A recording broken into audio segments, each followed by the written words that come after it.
পার হচ্ছে কিন্তু আসলে যেতে পারতেছি না। দর্শক একটু ভালো করে টান, ওইদিকে বাও। কোন দিকে? এইখানে নামবি। দর্শক আমরা আপনাদের এই একটা গান ধরতো শামীম।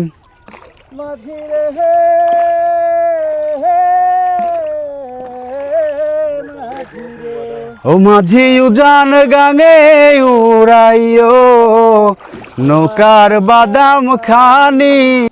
দর্শক নৌকা বেয়ে পার হওয়ার যে লোভ, এই লোভটা আসলে অনেকে সামলাতে পারবেন না।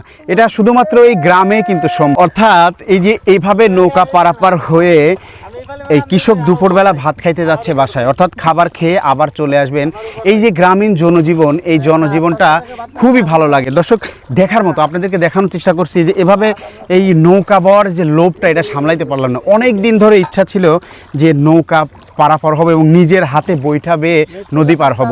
তাই দর্শক এখন এই গ্রাম অঞ্চলে যে কালচারগুলো, এই কালচারগুলো আসলে ভুলে থাকার মতো না।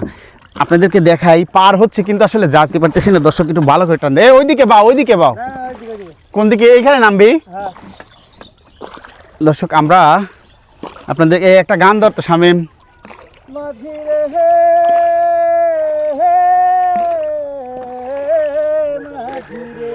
ও মাঝি উজান গাঙে উড়াইও নৌকার বাদাম খানি, নৌকার বাদাম খানি।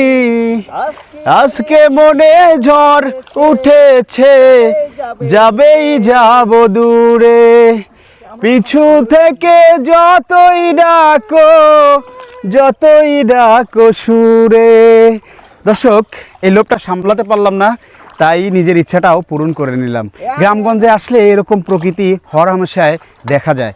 আপনারাও চলে আসবেন। গ্রামগঞ্জের এই প্রকৃতি আসলে 4 রুমের দেওয়ালে বন্দি থেকে এটি পাওয়া যায় না। তাই বলছি, গ্রামের এই প্রকৃতি আসলেই সুন্দর, খুবই সুন্দর, মনোমুগ্ধকর। এটা শৈশবের সাথে মিশে আছে আমাদের রক্তে রক্তে।